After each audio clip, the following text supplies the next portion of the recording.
간밤에 잘 주무셨는지 모르겠습니다. 그런 오늘을 우리에게 맞이하게 하셨는데, 여러분이 오늘은 참으로 신비롭고 또 신비로운 오늘이 아닐 수 없습니다. 이것은 이 오늘에 감추어진 비밀이 바로 범사에 있다는 것입니다. 바로 이 오늘은 범사에 감추어져 있는 오늘이다. 아마 이것을 우리가 제대로 간파하지 못하는 우리가 우리의 각자의 모습이 아닐까. 이 범사를 잘 헤아리지 못하면 그냥 우리가 살던 대로 스쳐져 지나가 버리고 말 것입니다. 범사가 오늘이고 또 이 오늘이 범사인 것을 아십니까? 우리가 이 범사를 소홀히 할 때 우리는 항상 지나가서 한 세월 후에 후회할 때가 너무 많습니다. 그래서 우리가 이 범사를 소홀히 하면 이 소홀히 한 이 값을 톡톡히 치를 수밖에 없습니다.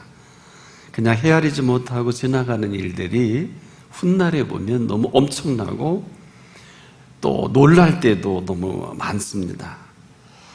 차지하게 그래서 이 범사에 우리가 헤아려 잘 살필 줄만 안다면 이 오늘은 저와 여러분의 생애에 아주 놀라운 일들을 만나는 범사가 되는 것입니다.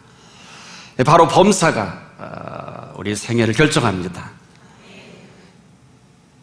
그런데 이 범사가 우리에게 어떤 범사일까 하는 것입니다. 여러분에게 있어서 범사는 어떤 범사입니까? 이 범사를 사전적 개념에서는 이렇게 정리합니다. 모든 일, 이렇게 정리를 합니다. 그래서 이 범사로 생각할 때는 별것이 아닌 것 같아도 이 범사를 모든 일이라고 정리를 해놓고 보면 이것은 대단히 심각해집니다. 바로 이 범사의 모든 일이 이루어지면서 또 진행이 되고 마감이 된다는 것입니다. 그러나 이것을 우리가 감지하는 사람이 그렇게 많지는 못합니다. 이유는 이 범사에는 우리가 상상할 수도 없을 만한 이 놀라운 좋은 것들이 감추어져 있습니다. 바로 이 범사에 감추어진 이 하나하나를 헤아리지 못한다면 그냥 이 소중한 것들이 그냥 지나가고 또 지나가 버리고 말 것입니다. 그래서 우리가 살아가는 이 모든 일들은 하나같이 놀라우리만큼 범사에 이루어지고 범사에 그 모든 결정이 되어 가고 있습니다. 또 이거를 모르고 지나는 것이 범사입니다. 그런데 이 범사는 그럼에도 불구하고 오늘 모든 일이 이루어지는 범사다. 또 이 모든 일들을 이루어 가고 있는 범사라는 것입니다. 그래서 우리가 아무리 강조도 지나치지 않는 것은 이 범사를 잘 헤아려서 바로 그 모든 일의 시작을 어떻게 할 것인가, 이것은 각자의 몫입니다. 나만 모르고 지나가는 범사가 있고요, 내가 꼭 알아야 할 범사가 있습니다. 그런데도요, 가장 중요한 일은 여러분 범사에 이루어집니다. 그래서 우리가 항상 심각할 필요는 없겠습니다만 이 범사의 모든 일이 이루어지는 이것이 사실이라면 우리는 범사를 그냥 보낼 수는 없어요. 범사를 헤아릴 줄 아는 범사여야 한다. 그 가운데 너무도 좋은 것이 참 많이 감춰져 있어요. 그래서 이를 취하는 것과 취하지 않는 것도 내가 합니다. 자, 보십시오. 좋은 것을 취한다면 내가 좋은 것을 취한 사람이 되고요, 이 좋은 것을 우리가 취하지 못하고 버린다면 내가 이 버리운 대로 살아갈 것밖에 없어요. 이거 왜 그럴까요? 여러분, 악하다는 게 뭐가 있습니까? 우리가 악하다는 것은 이 좋은 것을 좋은 것으로 취할 줄을 알지 못하는 것을 말하거든요. 보세요. 악하기에 이 좋은 것을 취하려고 하질 않습니다. 그래서 우리가 악하지만 않는다면 끊임없이 우리에게 좋은 것을 헤아릴 수 있을 뿐 아니라 좋은 것으로 헤아리면서 취하게 된다는 것이죠. 자, 이 좋은 것을 헤아릴 수 있는 이 범사를 가로막는 게 바로 악입니다. 사람은 악해도 악한 줄 모르는 이유가 여기에 있어요. 그리고 혼란스럽다는 게 뭘까요? 범사가 혼란스럽다는 거거든요. 근데 전혀 범사는 혼란스러운 범사가 아니에요. 그래서 우리는 범사를 범사답지 못하게 하는 악이 우리 속에 있다는 것입니다.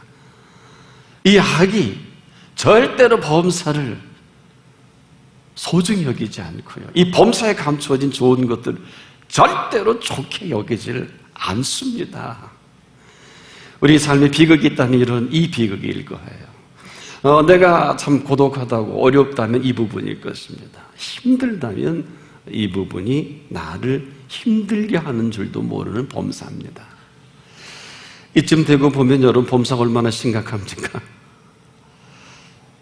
범사는 얼마든지 헤아려 좋은 것으로 가득 차 있는 범사입니다. 놀랍게도 모든 일을 이루어가는 범사다. 그래서 이렇게 짧은 단어로 축약을 시켜놓은 거예요. 범사에 헤아려 좋은 것을 취하고 그랬습니다. 놀라운 진리가 아닐 수 없어요. 지금도 범사는 이 모든 일들을 지금 이루어가는 범사라는 거예요. 때문에 늘 범사에 우리가 준비되어 있지 않으면, 깨어있지 않으면 그냥 깨어있지 않는 모습대로가 우리가 힘든 거예요. 깨어있어 그 헤아림으로 헤아릴 수 있는 모습은 어떤 모습일까요? 그럼에도 불구하고 범사에 대한 내 모습입니다. 이 범사를 헤아리는 헤아림의 가장 소중한 내 모습은 어떤 것일까요? 이 범사를 내가 감사하는 것입니다. 쉬운 게 아니에요. 이 일을 모르는 사람은 없고 또 안 해본 분도 없을 줄 압니다. 그러나 범사에 감사하는 여기에 모든 것이 감춰져 있어요. 나만 모릅니다. 그래서 자체 우리 범사는 그런 거 아니겠느냐, 천부당 만부당입니다. 이렇게 범사를 그냥 쉽게 지내가는 사람과 그렇지 않은 두 모습이 오늘 우리가 살아가는 모습이다. 다른 것이 아닙니다. 더 분명하게 말하면요, 이 범사에 감사할 줄 아는 사람이 경험하는 범사가 있고요, 또 범사에 감사하지 못하는 이 안타까운 이 두 축이 있어요. 그래서 우리가 범사에 감사할 줄 아는 사람이 경험하는 이 삶은 삶의 놀라운 비밀들을 끊임없이 경험하게 되는 것입니다. 그런데 수많은 사람들이 이 안타까움과 관계없이 지내는 이것이 비극이라 해도 아마 지나치지 않을 거예요. 여러분, 이 범사를 제대로 아십니까? 이 범사를 제대로 알려고 하면 이 관문을 통과해야 돼. 이유가 없어요. 뭘까요? 범사에 감사해야 합니다. 이 범사에 감사할 줄을 알 때 이 범사는 우리에게 그대로 펼쳐지는 아름다운 한 풍광과도 같아서요, 전혀 우리가 보지도 못하고 생각지도 못했던 이 모습으로 헤아림이 우리 가운데 다가온다는 것이죠. 그래서 범사에 전혀 좋지 않았던 것이 아주 좋게 여겨집니다. 범사에 상상하지도 못했던 일들이 내게 나를 위해서 준비된 것처럼 내게 다가올 때가 있어요. 이런 범사는 그냥 거저오지 않습니다. 오직 참으로 진실되게 범사에 감사할 줄을 알 그때 우리에게 헤아려 좋은 것들이 보여지는 것입니다. 그래서 이 범사에 헤아려 좋은 것을 취할 줄을 아는 사람이 살아가는 세계가 있어요. 이것을 삶의 오묘합니다. 우리가 하나 잊지 말아야 될 것은 모든 일은요, 여기부터 시작이 되고 여기서 마감이 된다는 거예요. 나만 모릅니다. 이유는 바로 그리스도인에게 있어서 범사는 언제라도 예수 그리스도여야 합니다. 예수님은 언제나 처음과 나중이시죠? 예수님은 지금도 시작과 끝이죠? 이 범사에 감춰진 이 가장 소중한 이 소중함을 가지고 다가오신 게 범사예요. 이걸 모르면 다 모를 것입니다. 그래서 언제라도 처음일 수가 있고 나중일 수가 있어요. 한가운데 있는 것이 범사예요. 우리가 한 번도 이렇게 생각해 보지 않을 수도 있을 것입니다. 그래서 이 범사가 일생을 좌우한다고 하면 받아들이기 버거우시죠. 그래도 어쩔 수 없어요. 범사는 지금도 일생을 좌우합니다. 그래서 이 범사를 모르면 다 모르는 것이 되고요. 이 범사를 제대로 알 수 있을 그때 모든 일의 시작이기도 하고요. 또 처음이기도 합니다. 왜 그럴까요? 이 범사의 한가운데 바로 그분이 계시기 때문에 그렇습니다. 언제든지 새로운 시작이면서 언제든지 처음일 수 있고요. 또한 마감일 수 있다는 거예요. 보세요. 예수님이 뭐라 그러셨어요? 오늘 우리 한 사람 한 사람을 너희가 만약에 그리스도 안에 있으면 새로운 피조물이라. 새로운 피조물이 뭘까요? 이것은 완성입니다. 완료입니다. 그리스도 안에 있으면 새로운 피조물이고 아니면 아니다라는 얘기예요. 흔히 그러죠. 저 사람 그리스도인이고 죄송한데 저 종교 지도자가 왜 저럴까? 간단해요. 예수 그리스도 안에 있으면 그리스도인이지만 예수 그리스도 밖에 있으면 옛 모습으로 그냥 사는 것뿐이에요. 악하다는 게 뭘까요? 범사에 좋은 것을 해야 할 줄 모르는 이 모든 것을 악이라고 하거든요. 때문에 예수 그리스도 안에 있는 사람, 천하 없는 성자라 할지라도 그날 예수 그리스도 안에 있지 못하면 하나님의 사람 사도 바울이 이런 고백을 했어요. 내가 날마다 죽노라. 나는 죄인 중에 죄인이요 괴수 중에 괴수로다. 가장 그가 하나님의 영으로 충만할 때, 가장 인정받을 때 이런 표현을 거침없이 합니다. 매일 순간순간. 여러분, 어느 정도 사람이 영적 지도의 반열에 올랐으면 추앙도 받고 자기 자신이 대단하게 느낄 수도 있을 것입니다만은 하나님의 사람 바울은 그런 표현을 해본 일이 없어요. 왜? 우리의 실존적인 이 고뇌를 누구보다 잘 압니다. 어느 정도일까요? 내가 날마다 죽노라. 천하 없는 사람도 이 강을 건너지 못하면 죄송한데 사람을 죽일 수도 있고요. 못된 쾌계를 만들 수도 있고요. 희한한 일이 벌어지는. 참 엊그제까지도 우리 감리교 지도자였던 사람이 요 며칠 전에 보니까 어느 시에 애완견협회 회장이 되고 평범한 사람이 됐더라고요. 저도 놀랐어요. 깜짝 놀랐어요. 지금 복귀 안 합니다. 놀랄 거 하나도 없어요. 바로 예수 그리스도 안에 있으면 그리스도인이지만 예수 그리스도 밖에 있으면 천하 없는 사람이라 할지라도 그냥 밖에 있는 대로 살아가는 것뿐이에요. 특히 우리에게는 참 공로 심리 사상이 강해서요. 우리가 그리스도인으로서 새로운 피조물이 되기 위해서 저와 여러분이 할 것은 아무것도 없어요. 이건 훈련으로 되는 게 아닙니다. 근데 많은 사람들이 트레이닝하고 바이블 스터디를 많이 하면 괜찮은 그리스도인이 되는 줄 아는데 그런 것은 관계가 없어요. 단지 도움이 되는 것뿐이에요. 그리스도인의 정체성과는 전혀 별개입니다. 여러분, 우리 아들이 제 아들로 태어나는데 무슨 좋은 대학을 나오고 다른 게 필요할까요? 그냥 제 아들로 태어나면 되는 거예요. 그리고 집 나가지 않고 잘 살면 탕자는 아니지요.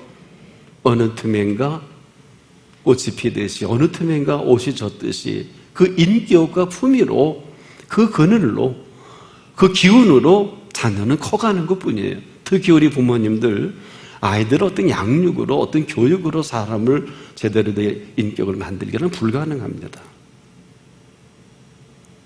우리 인생은 피할 수 없는 게 영적인 존재예요. 그래서 어려서부터, 그래서 성경 인물들을 보면 10대에 뜹니다. 약관 10대에 뜹니다. 다윗도 10대에 골리앗을 무너뜨리죠. 다니엘 시대에도 마찬가지예요. 뜨려면 10대에 떠야 돼요. 어느 세월에. 원래 그 율법 학교는 5살에 학문에 입문을 해서 35세 맞추는 사람을 바리새인 서기관들, 제사장들의 반열에 들었습니다. 이미 율법을 마치고 이미 랍비라는 칭호를 받을 때는 35세가 넘어야 돼요. 어느 세월에. 이렇게 준비된 수많은 사람들이 한결같이 예수를 죽이려고 십자가에 못 박으려고 노력한 대로 성공을 했어요. 부정적인 개념으로만 말씀을 드리는 것은 절대 아닙니다. 우리가 새로운 피조물이라는 것은 예수 그리스도 안에서만 가능한 것이고, 그 안에 있는 이 모든 사실을 알고 살아가는 사람과 이를 모르고 살아가는 사람의 두 부류예요. 천하없는 훌륭하고 대단한 사람도 예수 그리스도의 밖에 있으면 그냥 밖에 있는 거예요.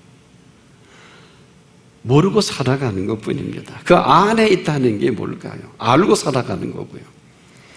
그런데 그 안에 있는 사람에게는 본인의 의사와는 관계도 없이 그 눈을 열어서 보게 하는 세계가 있습니다. 그 비밀을 알게 합니다.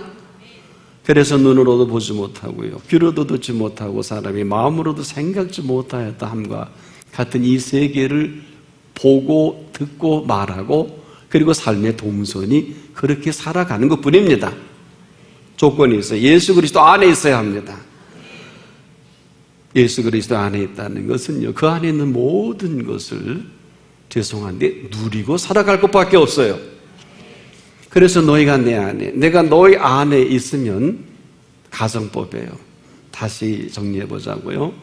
너희가 내 안에, 내가 너희 안에 있으면 이 사람은 과실을 많이 맺는다고 하신 이유가 어디 있는 줄 아십니까? 보세요. 이거 굉장히 중요합니다.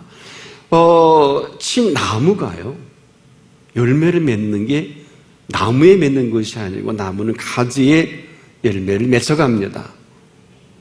대단히 중요한 진리입니다. 그래서 가지가 열매를 맺을 때 사람들은 어때요? 포도나무의 열매가 맺혔다고 하질 않고 포도나무 가지 열매가 맺혀져 있다고 합니다. 열매는 가지에 맺습니다. 이 사실은 가지의 존재 문제 때문에 그렇습니다. 그런데 얄밉게도 가지는 몽땅 그 나무가 지하에서 뿌리의 양분과 모든 힘까지도 지탱을 해줘서 공급해서 붙어있게 한단 말이에요. 그리고 열매는 가지에 맺지요. 이것은 가지는 나무에 붙어있는 이유 하나만으로도 아주 탁월한 열매를 맺습니다. 이 이야기는 가지가 무슨 애쓰고 수고해서 열매를 맺는 것이 아니란 말이에요.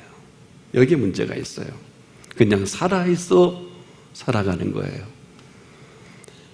취한다는 것은 이것을 말하고, 바로 버린다는 것은 이 열매를 맺지 못하는 가지를 잘라버릴 때, 바로 잘라버림과도 같은 이 모습을 말하는 것이거든요. 버린다는 것은.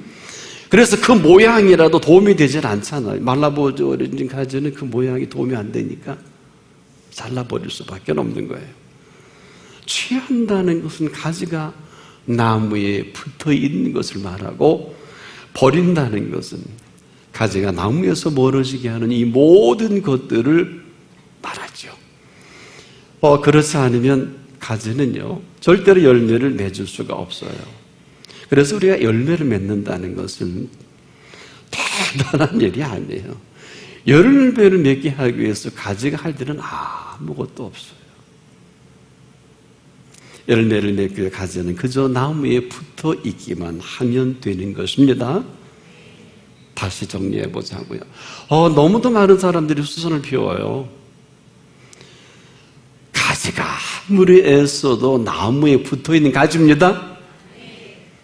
너무 애쓰고 수고를 노력을 많이 해서 가지가 나무에 떨어졌다. 너무 잘난 척을 많이 해서. 그럼 열매를 맺을 수 있을까요? 없을까요? 이런 경우를 저는 너무 많이 봐요. 너무 똑똑해서요. 가지가 나무보다 더 똑똑해. 하나님보다 똑똑한 사람들이 얼마나 많은지 몰라요. 성도도 지도자도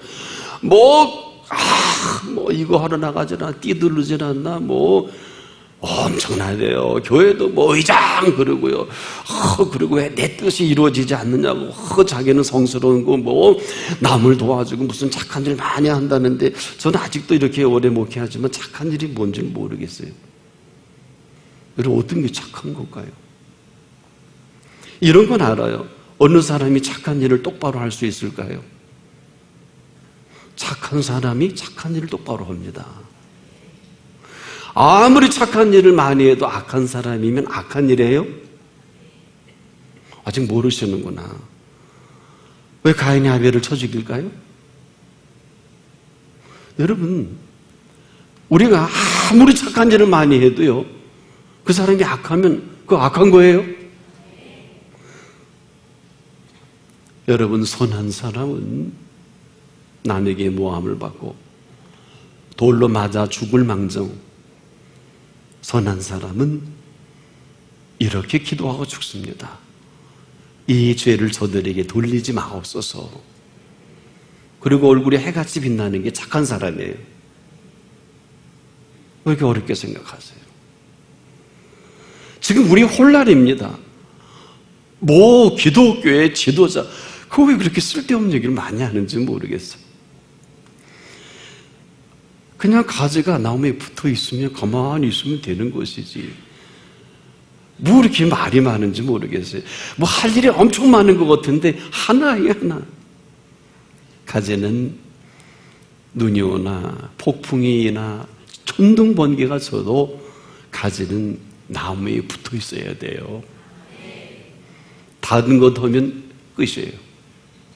너무 열심히 해서 가지가요. 열매가 주렁주렁 맺었다고 바람아 날 좀 불어다오. 내가 이렇게 열매 맺어 춤도 추고 싶다. 그러다 뚝 부러졌어요. 거기까지. 다시는 맺을 수가 없을 것입니다. 그리스도인은 모든 공로는 그리스도인에게 있지 않습니다. 이유는 오직 너희가 내 안에, 내가 너희 안에 있는 것뿐입니다. 천하 없는 위대한 성자라도, 위대한 영적 지도자라 할지라도 이 관계뿐이에요. 많이 능력을 베풀어 주시면, 능력은 저와 여러분이 노력해서 오는 건 아니거든요.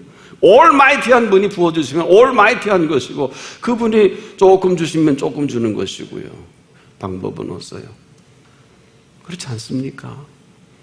우리에게는 능력이 없어요. 나무가 열매를 가지에 맺게 합니다. 바로 취할 것을 취할 줄을 안다는 것입니다. 버릴 것을 버릴 줄을 안다는 것도 이런 모습과도 똑같습니다. 그래서 잘라버리기 전에 내가 먼저 버리지 않으면 잘려버리게 되지요. 이것이 농부의 철칙입니다. 취할 때 취할 줄을 안다는 것은 바로 이런 거예요. 버릴 때 버릴 줄 안다는 것도 이런 것입니다. 그럼에도 그 어떤 것도 공로가 우리에게 없는 것은요, 참 우리가 뭘 하면은요, 꼭 내가 이렇게 참 하는 이 모습이 우리가 안타까움 금할 수가 없어요. 취할 때 취할 줄 알고 우리가 버릴 때 버릴 줄을 아는 것이 지혜입니다. 이 두 가지가 분명치 못한 혼란이 바로 오늘 우리 공동체나 우리 모든 모이는 곳이 혼란이지 별게 아니에요. 범죄가 이렇다 이런 뿌리는 하나예요. 악해서 그래요. 악한 사람은 절대로 범죄를 감사하지 않습니다. 그럼에도 오늘 범사를 감사하는 사람은 범사에 감춘 이 모든 것들이 파노라마처럼 드러나 보이게 되어 있어요. 보여주시는 거예요. 눈으로도 보지 못하고 귀로도 듣지 못하고 우리의 마음으로도 생각지 못하였다 함과 같은 세계가 펼쳐지는 것입니다. 누가? 범사에 참으로 감사할 줄을 아는 그 사람에게. 그래서 범사의 한가운데는 범사가 아니라 예수 그리스도께서 계시는 거 범사입니다. 그래서 우리 범사가 그냥 뭐 관념적으로 형이상학적으로 나 범사에 감사해 콧노래 부르 이건 범사가 아닐 수도 있어요. 어쩌면 노래 안 하면 어때요? 범사가 정말 감사한 사람은요, 범사의 위대한 그분이 하시는 일을 살피게 되겠죠. 그냥 넉넉한 사람처럼 아무 여장수처럼 노래 부르고 다니진 않아요. 해보면 알아요.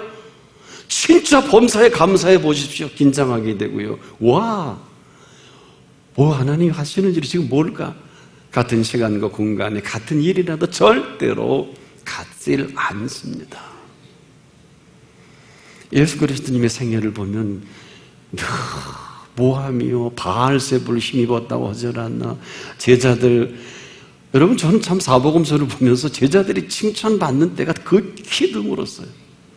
뭐 칭찬은 뭐 고래도 춤을 추게 하는 재주가 있을는지 모르는데 왜 예수님이 그걸 안 하셨을까요? 그 사람만 못해서, 냉장고 탈 줄을 몰라서. 여러분, 그리스도인의 칭찬은 함부로 오는 게 아니에요. 칭찬하시면 책임지셔야 돼요. 저는 예수님이 제자들을 왜 칭찬에 그렇게 인색하셨나 하고 복음서를 찾아가다 깜짝 놀랄 사실 하나 발견했어요. 칭찬이 필요 없더라고요. 제자들에게. 왜? 예수 그리스도가 계시니까. 3년의 공생애라는 것은 출퇴근이 아니에요. 집에 갔다 오는 게 아니에요. 3년 동안 밤낮 그리고 함께 식사하고 그리고 바이블 스터디하고 움직여 나가는 그 세월이거든요. 근데 칭찬이 뭐가 필요할까요? 여기에 위대한 진리가 있어요. 그리스도 안에 있는 사람이어야 합니다. 그리스도 안에 있는 사람의 스케줄이 있어요. 때론 고난이라도 할지라도 이것이 그리스도 안에 있으면 그냥 흔한 얘기로 변장된 축복이라고 이렇게 도시적으로 하지 마시고요. 여러분, 예수님이 함께 타신 배도 풍랑이 일고 파산한 지경까지 가잖아요. 예수님이 함께 탄 배도 망하고 죽을 지경까지 가는 걸 잊어서는 안 돼요. 예수 믿으면 아무 일도 벌어지지 않고 만사형통한다는, 이것은 다른 얘기입니다. 예수님이 탄 배도 풍랑이 일고 죽게 된 상황까지 갑니다. 그러나 절대로 파산하지 않습니다. 이유는 하나예요. 예수가 계시기 때문에 그런 것입니다. 그래서 갈 때까지 가보자 하면 캐치프레이즈지만은 갈 때까지 가면 거기가 예수님이 계신 곳입니다. 조건이 있어요. 그리스도인이어야 돼요. 혹시 자건데 그리스도인 아닌 사람은 이 관계는 없어요. 내가 예수 받겠는데 무슨 수로 그런 은총을 입을 수 있을까요? 불가능합니다. 범사라는 것은 이렇게 모든 것이 다 되기도 하고 다 안 되기도 하는 게 범사입니다. 단지 이 범사에 내가 취할 것과 버릴 것, 이 헤아림이 내게 있어야 할 것입니다. 그래서 오늘 이 시간은요, 이 범사가 우리를 찾아준 행운입니다. 목사님, 행운이 안 됐던 소리 같은데요. 아무리 범사가 이렇게 행운을 찾아와도 받아들인 사람은 복이지만 거부하면 화예요. 화예요. 예수 바깥에 있다는 것은 가지가 나무를 떠나 있는 것을 말하고요. 예수 안에 있다는 것은 하시라도 가지가 나무에 붙어 있는 것을 말합니다. 어떤 사람이라 할지라도 그리스도 안에 있으면 언제라도 새로운 피조물입니다. 이것은 예수 그리스도께서 관할할 문제입니다. 우리가 아무리 오래 믿어도 저도 마찬가지예요. 그래서 바울은 날마다 죽는다고 했고, 내가 괴수 중에 괴수예요, 죄인 중에 죄수라고 하는 자기 실체를 늘 인정하면서 자기 속에 살아계신 그 살아계심을 맛보기 위해서입니다. 천하 없는 사람도 이렇게 하지 못하면 애완견협회 회장이 할 수 있어요. 놀랐어요. 전 충격을 받았어요. 그렇다고 또 인터넷 들어가 찍어보지 마시고요. 누군지는 안 가르쳐드렸으니까 여러분 모르실 거예요. 근데 놀랐어요. 우리 목사님들하고 자격심사위원들하고 얘기하다가 그 얘기를 해서 이렇게 그렇더라고요. 이것이 오늘 우리의 모습이라면 왜 그럴까 물을 필요도 없어. 예수 안에 있으면, 예수 그리스도 사람이고요, 예수 그리스도 바깥에 있으면 가룟 유다가 어렵지 않아요? 3번 부임도 어렵지 않아요? 그 앞에서 3년 동안 트레이닝 받는 가장 탁월한 수제자도 3번씩이나 거부했는데요. 그러나 여기서 끝이 아니에요. 그가 그 엄청난 사랑이 확인되어질 그때 가장 위대한 사랑으로 응답할 수 있는 시간이 오지 않습니까? 그가 거꾸로 십자가에 달리죠. 이것은 대단한 일이 아니라 그 사랑의, 그 아름다운 사랑으로, 최고의 사랑으로 응답하는 순간이에요. 아무나 하는 건 아니에요. 그런 사랑이 믿어지지 않는 사람은 도망가야 돼요. 팔아먹을지도 몰라요. 지금 말입니다. 범사는 다 되기도 하고 다 안 되기도 하는 것이 범사입니다. 오늘 어느 누구라도 가장 불행해질 수 있고 가장 행복해질 수 있는 이 시간이에요. 천하 없는 누구라 할지라도 그 선택은 내가 합니다. 예수님이나 부모나 남편이나 아내가 해주는 게 아니에요. 취할 것과 버릴 것은 아내나 남편이나 부모나 어느 위대한 멘토가 하는 것이 아니에요. 내가 합니다. 아무리 강조해도 지나침이 없습니다. 범사에 헤아려 좋은 것을 취하고 악은 어떤 모양이라도 버려라. 이 취할 것과 버릴 것입니다. 지금이에요. 취할 것을 취하면 되는 것이고요, 지금이라도 버릴 것을 버릴 줄을 알 때, 가지가 나무에 붙어 있을 줄을 알 때, 열매는 시절을 쫓아 가지가 애써서 수고해서 노력하는 게 아닙니다. 속지 마세요. 속지 마세요. 예수 그리스도 안에 붙어 있으면 진액과 아름다운 모든 것이 보장이 됩니다. 가지가 나무에 붙어 있어야 농부가 관리를 하시지요. 하나님의 눈길 속에 살아가는 거예요. 가지가 말라 비틀어지면 버려온 것으로 아궁이에 던지운다 그랬잖아요. 어렵지 않은 것이 오늘이에요. 죄송한데 팍팍합니까? 힘듭니까? 어렵습니까? 이 가지가 말라 비틀어진지도 모르겠네요. 아직도 붙어있다면 마지막 기회지요? 여러분, 싱싱한 과제는요, 그 꽃을 피워내고 열매를 맺기에 바빠서요, 그렇게 어렵고 힘든 게 아니에요. 나는 수많은 사람들을 상담하면서도 너무 안타까운 것은요, 자기가 예수예요, 자기가 하나님이에요, 자기 뜻대로 돼야 된다고 그러더라고요. 기도했는데 안 된다고 그러더라고요. 그래서 내가 잘 들으세요, 이렇게 말씀을 드렸어요. 기도했는데 정말 안 됐습니까? 그랬더니 그렇대요. 그럼 기도 안 한 거네요. 그랬더니 기도했다 그래. 거짓말 하지 마세요. 기도했는데 안 되는 건 없어요. 목사님 거짓말. 둘이 저하고 맞짱 뜰 뻔해서 그래. 제가 천천히 얘기할 테니 잘 들어서 답을 하세요. 자, 기도를 누가 하라 그랬지요? 예수님이요. 다시 한번 물을게요. 기도를 누가 하라 그랬지요? 예수님이요. 그래서 기도하셨나요? 네, 기도했는데. 근데 그렇게 기도했는데 응답이 있나요? 없나요? 근데 응답이 없다는 거예요. 다시 물을게요. 기도를 누가 하라 그랬죠? 예수님이요. 그래서 그렇게 기도했나요? 네.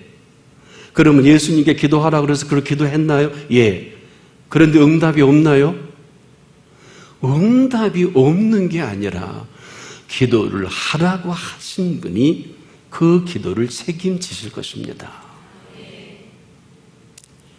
그리고 나서 이렇게 말씀드렸어요. 그 기도가 예수님이 하라고 하신 기도예요? 내가 한 기도예요? 얼굴이 빨개지더라고요. 내가 한 기도라면 응답이 되기도 하고 안 되기도 할 거요. 무슨 얘기일까요? 내가 한 기도를 들으시는 하나님은 긍휼의 하나님이시지만 내가 하는 기도라도 하나님은 듣지 않을 수가 있어요. 그렇지만 반드시 예수님께서 기도하라고 하신 그 기도는 명령권자가 반드시 책임을 져 주실 것입니다. 기다리라고 하면 기다리시길 바랍니다. 왜? 그분이 기도하라고 하신 것은 그분이 책임을 져 주십니다. 절대 응답 없지 않습니다. 그러나 내가 한 기도는 응답이 되기도 하고 되지 않기도 합니다. 차라리 여러분 이제는 나는 여러분에게 이왕이라면 주님이 기도하라고 가르쳐 주신 대로 기도하십시오. 그리고 그분을 신뢰하십시오. 반드시 가장 좋은 때에 그분이 하라 하신 대로 놀라우리만큼 우리에게 응답해 주실 거예요. 조심할 게 있어요. 범사에 헤아려 좋은 것을 취하셔야 합니다. 이 범사가 얼마나 원망했고 얼마나 이스라엘 백성들은 불평했어요. 혹시 40년 동안 반복한 게 이스라엘 백성 아니에요? 오늘 많은 분들을 볼 때 그렇게 탁월하고 훌륭한데 그냥 불평해요. 그리고 원망해요. 하나님 앞에 강해서의 원망은 하나님을 저주하는 것이요, 불평은 하나님을 평가하는 죄입니다. 이 죄 앞에 한 발자국도 못 가고 가나안은 못 들어갑니다. 어느 누구도 이 얘기를 시인하지 않습니다. 비극입니다. 이것은 모세 오경을 통해서 우리에게 신구약 66권을 펼쳐갈 시작이기도 합니다. 그리스도인이라면 반드시 예수 그리스도에게 책임을 지시는 것입니다. 응답이 되고 안 되고는 기도하라고 하신 분이 책임을 지시는 것입니다. 취할 것을 취하십시오. 버릴 것을 버릴 줄 아십시오. 우리는 지금도 가지가 나무에 붙어있는 이 한 가지 근거로 절로 열매를 맺고 살아갈 저와 여러분들입니다. 그럼에도 공로는 우리에게 있지 않습니다. 범사에 헤아려 좋은 것을 취하십시오. 악은 어떤 모양이라도 과감히 버리십시오. 이 모든 것은 오직 예수 그리스도가 아니면 우리가 불가능한 일이기도 합니다. 천하 없는 사람도 오늘 다시 내가 어떤 위상과 어떤 응답이 있어도 그건 과거사예요. 저나 여러분 모두가 오는 그리스도 안에서 새로운 피조물입니다. 모든 것의 시작이기도 하고 마감이기도 합니다. 처음과 나중을 마음대로 시작하시는 그분은 이렇게 표현하셨잖아요. 예수 그리스도는 어제나 오늘이나 영원토록 동일하시니라. 그분의 역사의 시작입니다. 태양력은 그렇게 중요하지 않아요. 르네상스를 지낸 이후에 르네상스의 원조가 여러분 쾌락주의인가 하신 에피쿠로스파가 다시 모은 것이 계몽주의예요. 르네상스 이후로 인간은 쾌락주의로 도하문돌에 있지 덜하지 않습니다. 지금도 우리가 상상할 수 없는 이 지카 바이러스라는 것은 항체도 모르고 왜 죽어가는지도 잘 몰라요. 약도 없어요. 얼마나 더 많이 죽어가야 되는지 모르겠네요. 여기 겁도 없이 브라질의 삼바 축제는 대대적으로 벌어집니다. 성경 가운데 어디를 보는 것과 비슷해요. 죽을 때 죽더라도 어때요? 놀자판이에요. 마을이 삼바 축제지. 이것이 오늘 거기서 벌어졌고 거기서 되어지는 모든 일을 보면서 조심스럽습니다. 그렇다고는 할 수는 없어도 오늘 범사에 헤아려 좋은 것을 취하십시오. 늦지 않았습니다. 어렵지 않습니다. 악은 어떤 모양이라도 버리십시오. 오늘 취할 것을 취하시고 버릴 것을 버리면 아름다운 가지에 주렁주렁 그분께서 열매를 맺어가게 하실 것입니다. 기도하겠습니다. 그럼에도 불구하고 이 귀한 날 오늘 주님의 은혜를 따라 범사의 신령과 진정으로 예배드리게 하신 것 감사합니다. 오늘 이 앞에 쓴 저희들 소홀히 지냈고 또 그냥 그렇게 살아왔다면 오늘 이 범사가 이 범사에 헤아려 좋은 것을 취하는 시간 되기를 소원합니다. 떨어져 있어 말라 비틀어진 가지라면 다시 생기를 공급해 주옵소서.